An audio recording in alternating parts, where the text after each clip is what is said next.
Hello and welcome to Ways Women Lead, the podcast where remarkable female leaders share their personal journeys and offer valuable guidance on advancing your career as a woman in leadership.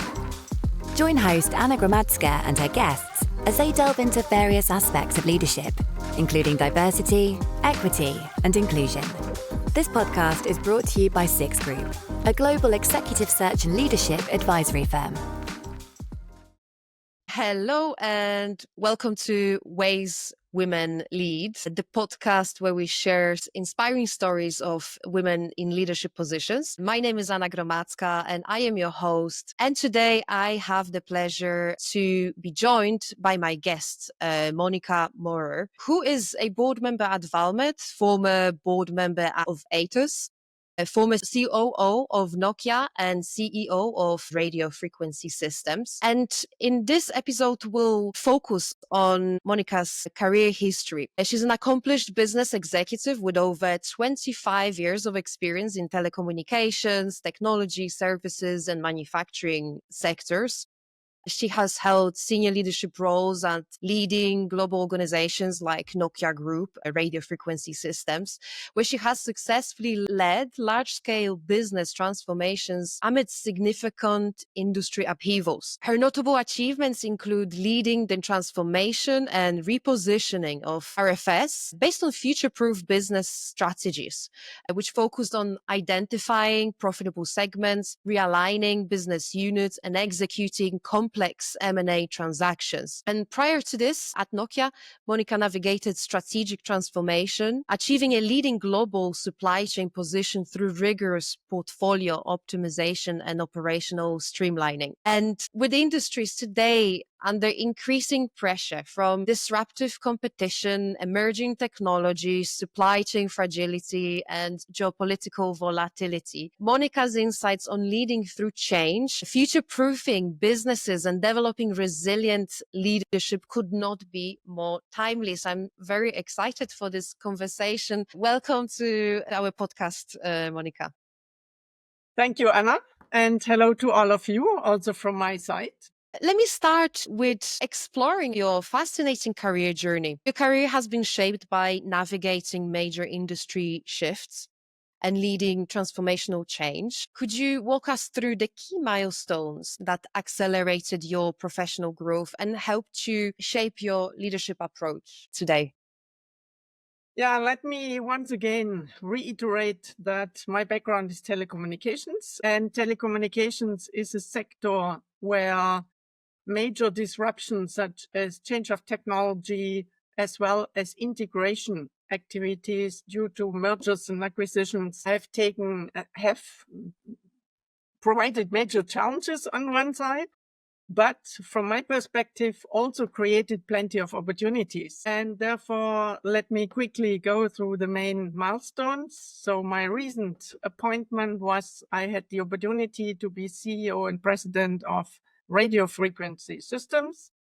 Radio Frequency Systems is a leading provider of passive infrastructure for wireless networks. And this was an opportunity where I really had the opportunity to, on one side, experience the end-to-end responsibility for an own company. And in addition, it created plenty of opportunities to look for new ways of addressing topics. The second, before that, I was COO of Nokia, and I have had many other roles as president of large business groups and business sectors.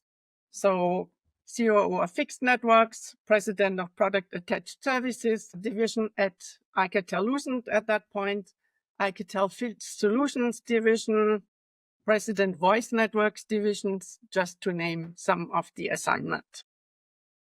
This is fascinating. Nokia is such an iconic business that had to redefine themselves so many times over the history. So let's turn to your experience at both Nokia and Alcatel-Lucent. You've restructured multiple business units there during a period of significant market change, rising competition from Chinese manufacturers. Could you set the scene for us? What was the broader business context at the time? What specific challenges were the businesses facing? Yeah, major technology changes are really dominant when you look at the telecommunication sector. Coming back to that, most of you might be familiar with expressions like LTE, 5G, and that already gives an indication of systematically new releases. And sometimes these new so-called introduction of new technology and new releases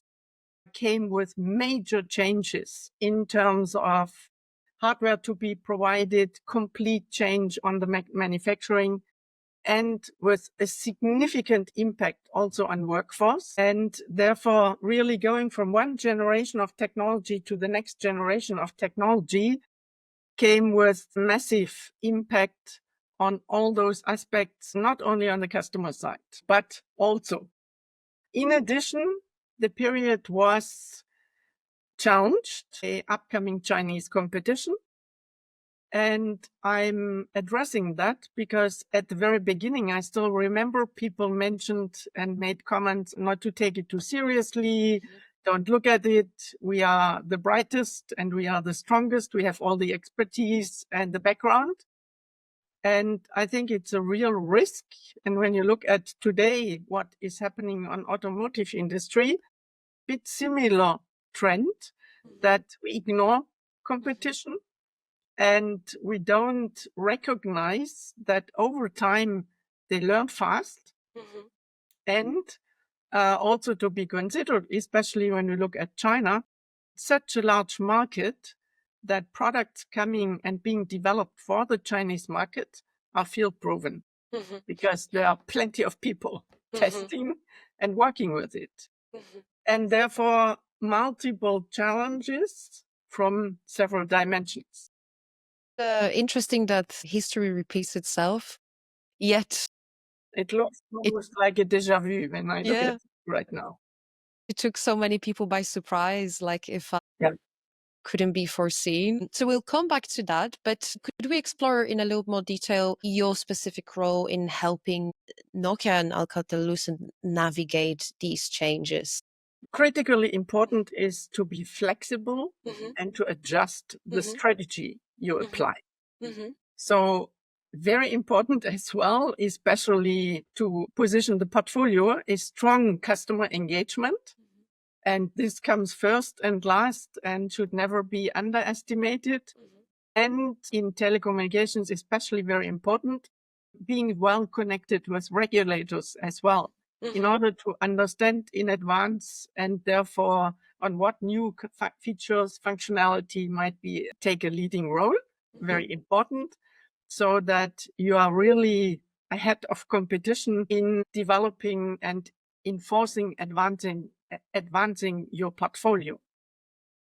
In addition, I think everybody in all sectors had to adjust the manufacturing strategy, and therefore manufacturing strategy, supply chain, all that to be adjusted, also to be competitive and to adjust the related cost structure.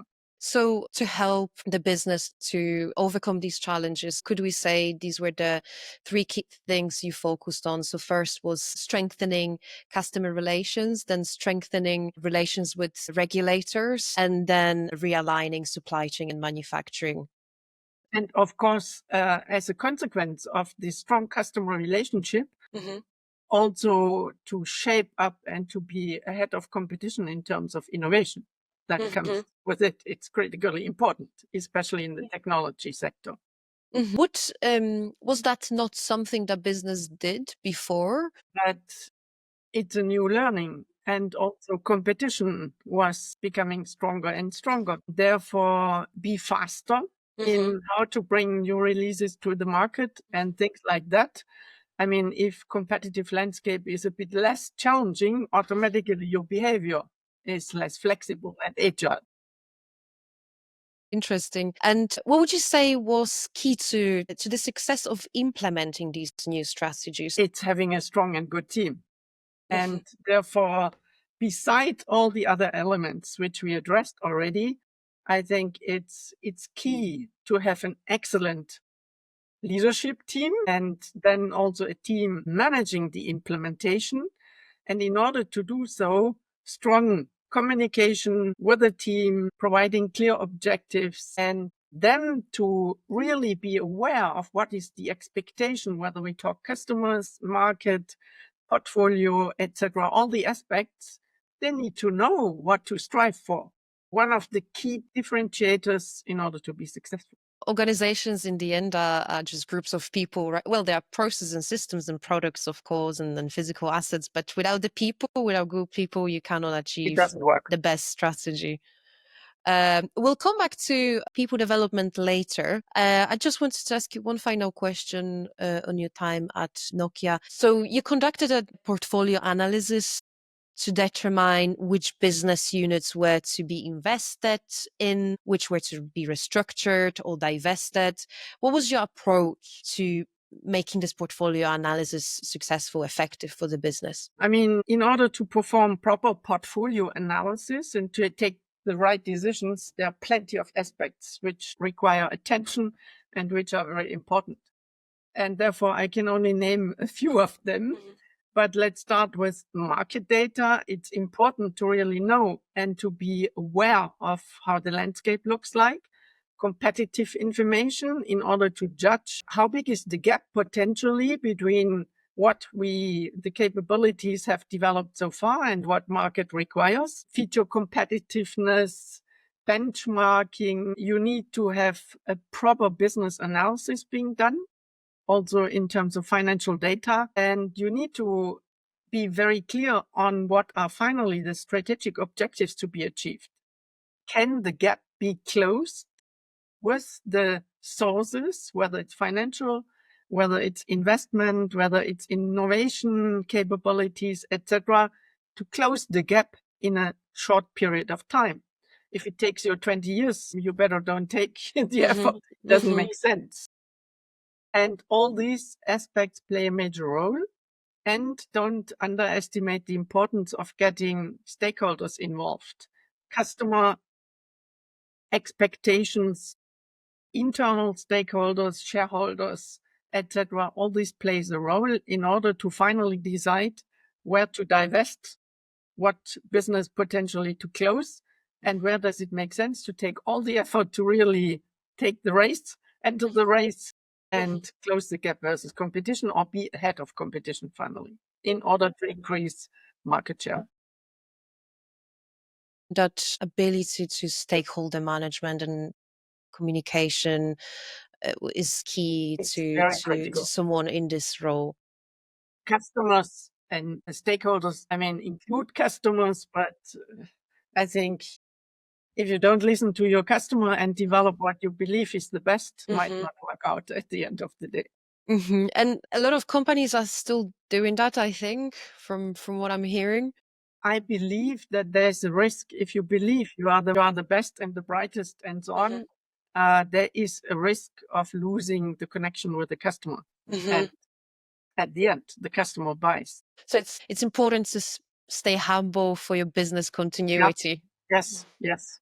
After you left Nokia, you joined Radio Frequency Systems. You took the role of the CEO there. And again, there were major industry disruption that you were faced. Could you tell us what was the state of the business and the market context when you joined? And what were your first priorities as a CEO there? Let me a bit underline or share on what were the several dimensions of the challenges we were facing. When you look at, I mentioned at the beginning that we were focusing on passive infrastructure and equipment for wireless networks. This was not the highest priority in the focus area of the shareholders. As such, one of the missions was really to find buyers, and the shareholders wanted to get rid of that part of the portfolio. So the mission was clear. On the other side, having done then portfolio analysis, the analysis of what was the state of the business, quite a number of sectors were not really profitable. And to add a third dimension, a few months after I joined Radio Frequency Systems, the pandemic hit the world. And with the pandemic in the sector we were active, the changes were tremendous Because on one side, once again, starting with customer engagements, we had to do everything virtually. No direct customer interface or interaction possible except by video conference.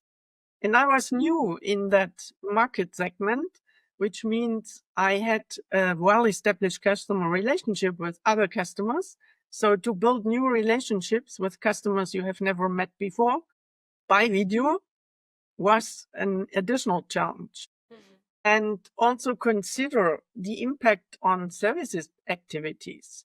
For example, to roll out major infrastructure, and one of the sectors I was responsible for was broadcast. Large antennas. You can only build that by being on site in the field and managing that. But due to the pandemic, this was no longer feasible. So we had to find ways to train local people and to do that literally virtually. And we managed pretty successfully. So it was the physical workers who were responsible for the installations? Yeah.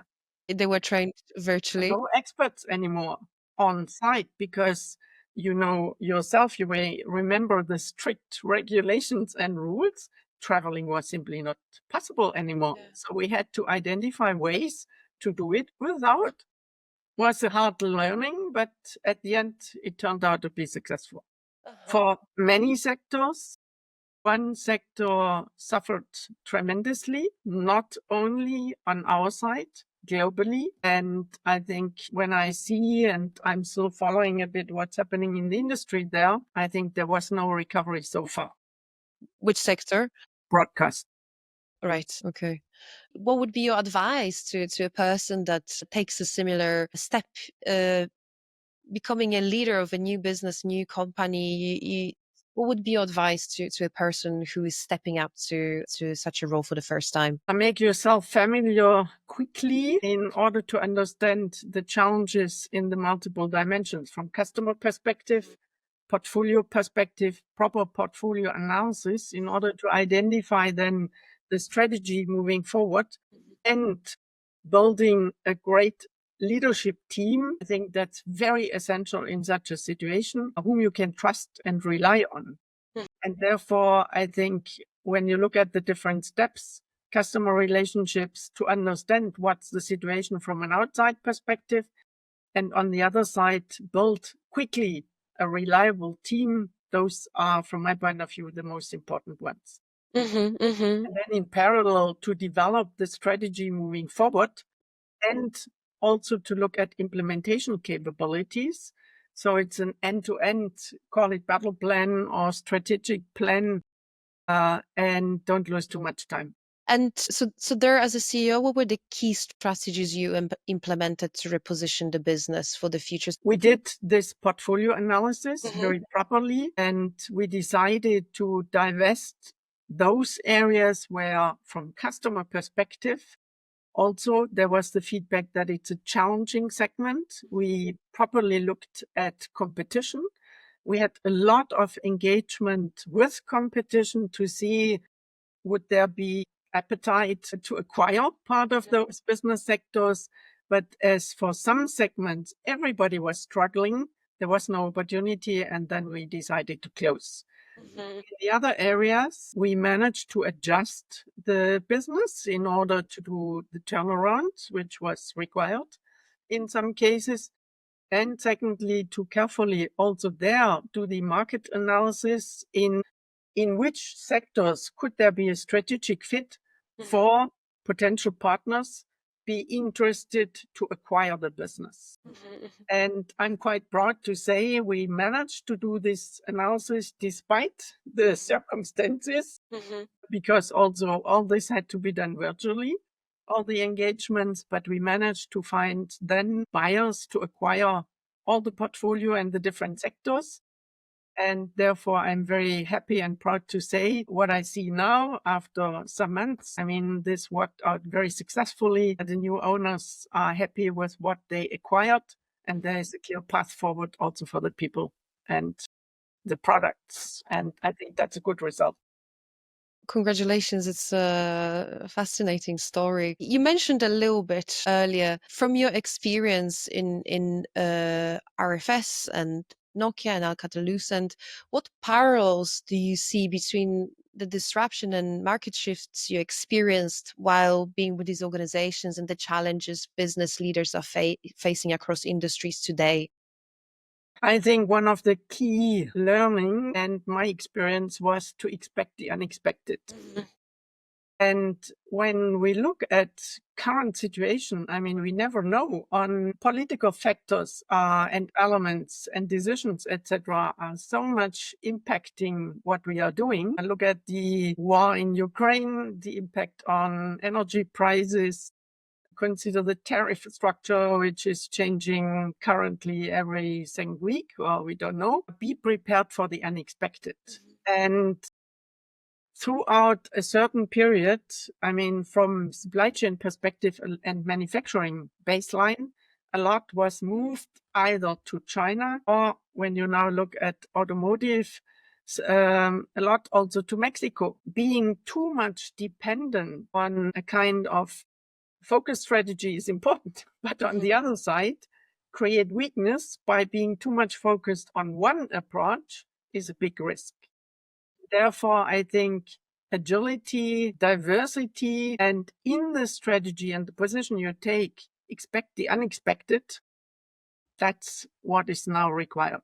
Be faster, be the first one if these kind of circumstances change. And I think that was something I had to learn. And when you look at current circumstances, it's really kind of the same trend. For me, it's a déjà vu, what you see right now happening. And this also under stress due to factors which have not been considered increases the challenge. If you followed only one of these stories on itself, I think there was a lot of signs that this could have happened and this would have happened. The problem is there's a lot of things you have to consider. Yes. But there's one more I want to address because sometimes, it's critically important, which is the focus on taking all the actions to consider that you avoid too much CO2 consumption. All the supply chain needs to be adjusted accordingly. Look at automotive and the preparation for e-mobility, in addition to all what we just discussed. And that is an important factor. And I see currently that people somehow ignore those needs in some areas, but you can even ignore it and close your eyes. All of a sudden, the reality will kick in and hit you. So that's an additional dimension, and better to be proactive from business perspective and environmental perspective in order to take a leading position, because it also creates a lot of opportunities. And I want to address one, let's say, additional opportunity, because this all sounds a bit negative and how to adjust and how to deal with all that. I'm absolutely convinced that AI creates on the other side, as this is a technology now being available more or less for everybody, in terms of user. Not necessarily immediately you will be one of the leading environments if you haven't dealt with too much. So take advantage of what is available, because it will offer opportunities in flexibility, analytics, adjustments, which maybe we cannot consider even today and not imagine today. So I do not only want to go in, it's complex and it's a challenge, yes, but there are also a lot of new opportunities appearing, which will help define and create a path forward. And navigate these challenges yes. and simplify them. Yeah, a lot. There are opportunities which we have not considered earlier. And this brings me to the topic of leadership and talent development, especially in times of change. And you have comprehensive experience. You led global teams across product development, supply chain operations, R&D. How did you force leadership development and ensure your teams remained adapt and resilient in times of change? For me, it was always very high on my priority list, and you cannot do that implicitly. Let's put it that way. And therefore, I have made sure that together with my HR lead, we establish a very structured and systematic process together with the leadership team I had to really do throughout the year assessment, identification of talent, train the talent, provide coaching. I mean, there are so many aspects on how you can develop your talent pool, but it starts with the identification, also clear definition of what do you consider being a talent, how to identify, and it has to be an inherent, substantial part of the whole process and what you do. Once again, it will not come by accident or coincidence. So It needs focus. So in the same way, like you said, you cannot be complacent when it comes to assessing your competitors and the external market. You always be vigilant in terms of the competitive forces that are shaping the market. The same applies to your internal organization, because depending on what the market context is, you will require different skills. So again, just because you had good people, let's say 5 years ago, that doesn't mean these people are good 5 years later. So you need to be a systemic. And it also, beside, I mean, you always need to analyze, do we still have the right people? What additional training is required for everybody in order to stay in line with technology evolution and what the competition requires and etc. the market. And therefore, it's more than just talent development. It's the kind of way you lead and systematically drive your organization forward in order to remain competitive. What are the skills that you see there's biggest shortage of? Thinking back of your time as a CEO, of RFS, for example, was there one or two skills that you were missing a lot? I would say it always depends on the challenges at a certain time. If, let's say, technology evolves very quickly and fast, you need to make sure that you permanently hire a certain level or amount of people in order to be ahead of competition. One area in a technology environment is the focus on leadership and talent development. People naturally coming from an engineering background or natural science background and so on are not so much people focused. That's critically important. So that was one of the aspects which we had to train and where we have to create awareness and focus. But all the rest, I mean, it very much depends on which sector in the industry, what the circumstances and so on. There's not only a single answer.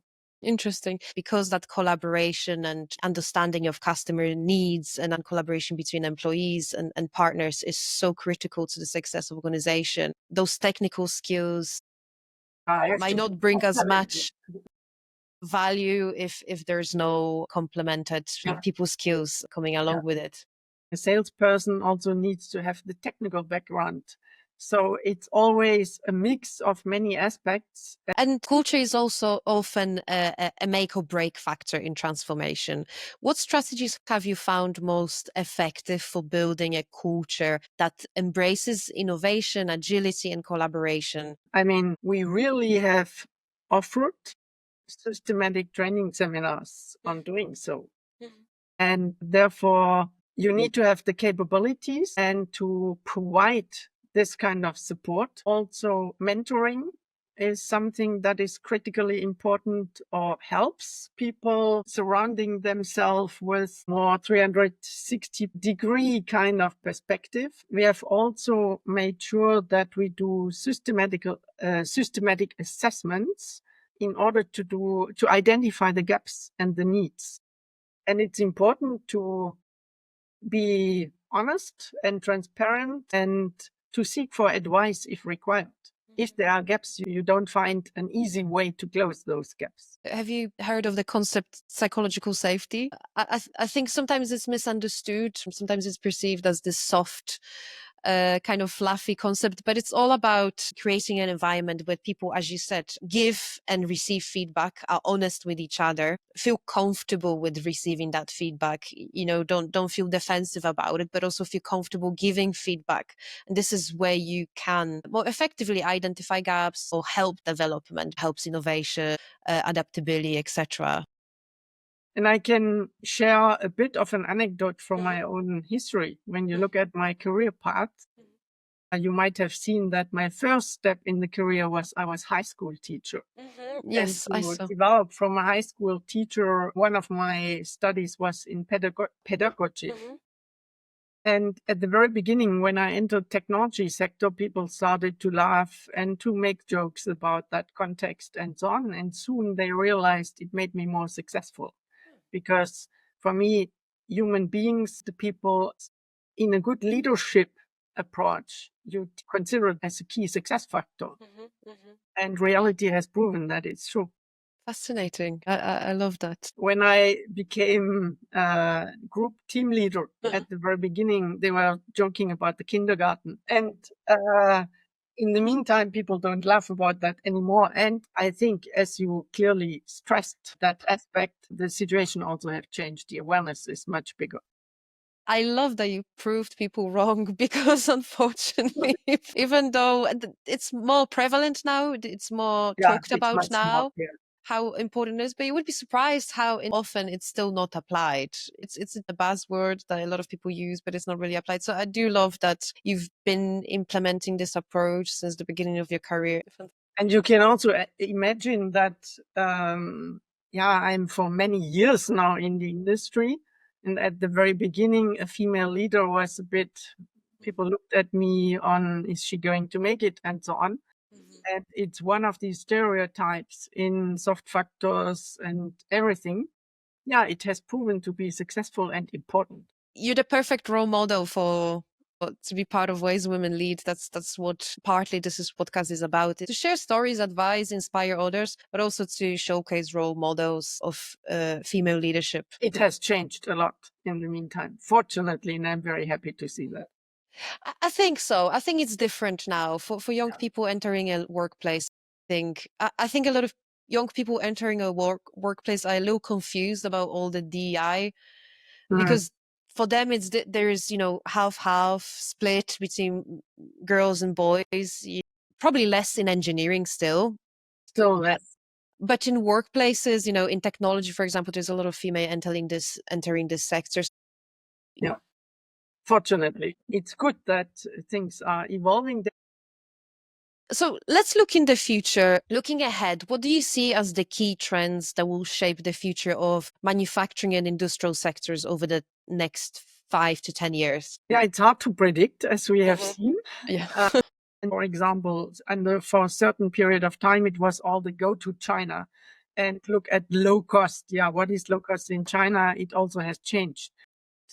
And you now look at it also from the aspect of avoiding too much of transportation back and forth. It will be a combination of what is the most cost effective and systematic approach, because that will remain one of the key factors to be competitive in the future. But it's not so much only to go somewhere remotely. It's also how to make your local environment much more attractive and competitive, and to rationalize in a positive way, become more agile, addressed already AI as a key factor. Automation and digitalization in some areas is still to be done, and not necessarily in the technology environment, but all this will be such an important factor and element to overcome some of the challenges we addressed. So be always actively connected and to prepare. The opportunities created from there by applying and systematically taking advantage of technology changes in every sector, not only now in a technology sector where it's obvious, but even in administration. How can How can leaders assess where to invest effectively for AI? How would you be your advice for business leaders to decide and evaluate how they actually should invest in this technology? I would say to really do a proper analysis, it very much depends on the capabilities available and the skills. And in some areas, I recommend to seek for advice and maybe get some expertise involved if you don't have it yourself. And therefore, it's a matter of really looking at what can be done immediately, short term, because we always are forced to deliver short-term results, but not to overlook at what might come next and what might be important in a medium-term sustainable approach to be taken and what to do from a long-term perspective. So it's all about building in a systematic way, really a vision and a strategy with timing-wise different aspects. And once again, if the expertise is not there, I think it's absolutely mandatory to make sure to close those gaps. Not everybody is an expert in AI. It's not required, but you need to have the expertise in-house. Closing thoughts. What's the one piece of advice you'd offer to leaders today who are facing disruption, uncertainty, or major market shifts? Yeah, there is hardly only one advice to be given, but we emphasized a lot on you need to take a 360-degree perspective. And therefore, if it's only one sentence, I want to say, make sure you are a leader and not just a manager. And that includes the aspect of being really from what's your level of expertise or your space in which you are acting to be ahead of competition and to get your team, your customers and your stakeholders involved. It's not only to be the best of the best from expertise perspective, it requires a lot of engagement and communication and all those aspects. Thank you very much. It's been fascinating to hear your thoughts. Thank you very much for joining me. It was a pleasure, Anna. Thank you for the opportunity. That's it for this month's Ways Women Lead episode.